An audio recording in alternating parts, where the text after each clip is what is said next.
l'initiative de l'association Soyons Zen de Vire, une conférence-débat a été organisée mercredi 20 avril sur un thème écologique majeur, la protection des sols, l'utilisation des engrais, pesticides et arrosage. Explication.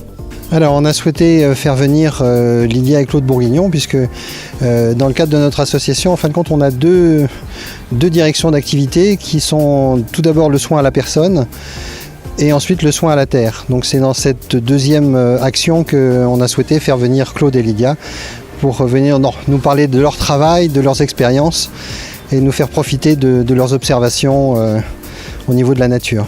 La raison aussi pour laquelle j'ai souhaité que Lydia et Claude Bourguignon viennent, c'est parce que j'ai été très intéressé par leur discours, parce qu'ils sont très pointus au niveau de leur exercice, et c'est des gens qui connaissent bien la nature, qui, avec les observations qu'ils font, connaissent bien leur domaine, et ils ont un discours également qui est très simple, donc qui est vraiment compréhensible par tout à chacun.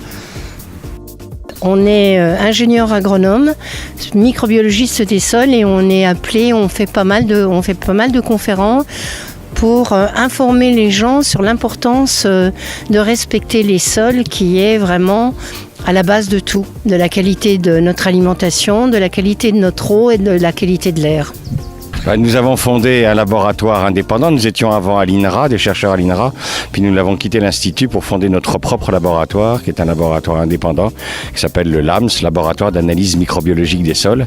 Et nous faisons des analyses physiques, chimiques et biologiques des sols agricoles pour les agriculteurs, les viticulteurs, les arboriculteurs, les maraîchers, les éleveurs. Le sol est le milieu le plus riche de cette planète et pour le moment, on le maltraite énormément et on tue la vie qui est à l'intérieur de ce sol. Donc on va surtout insister sur cet aspect-là.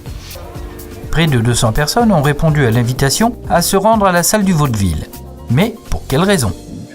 L'approche que ces gens développent depuis plein d'années, que je ne connais pas, que je connais que sous forme de vidéos, j'ai pu les entendre parler et voilà, je veux les entendre parler en direct.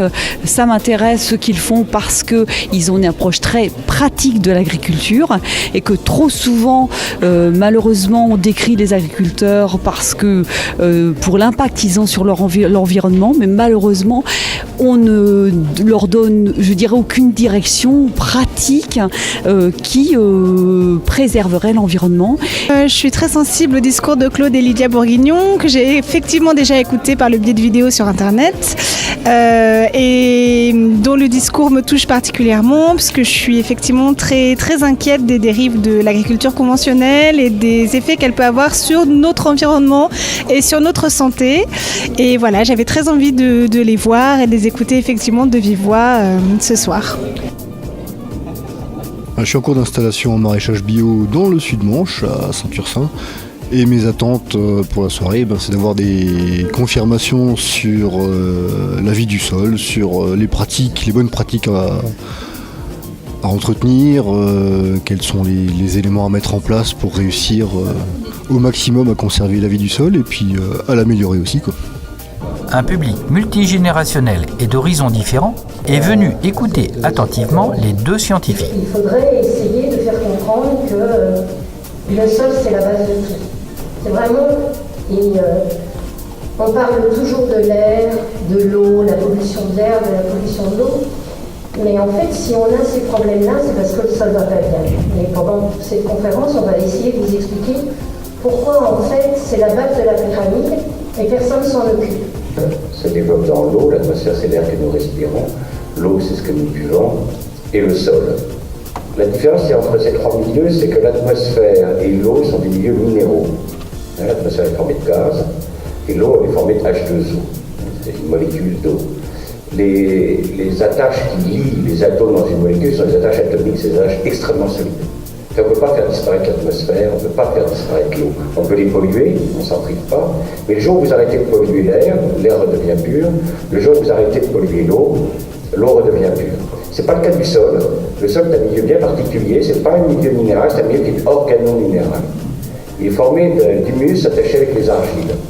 Or, les attaches qui lient le monde organique, le monde du carbone, avec le monde minéral, le monde de la silice, sont des attaches électriques et sont des attaches extrêmement fragiles. Donc si vous ne respectez pas le fonctionnement du sol, le sol, lui, va disparaître. C'est ce qu'on appelle l'érosion, c'est nos rivières pleines de boue, et le sol part dans la mer. Si vous n'avez pu assister à cette soirée, vous pourrez retrouver les thèmes abordés par les deux conférenciers sur Internet.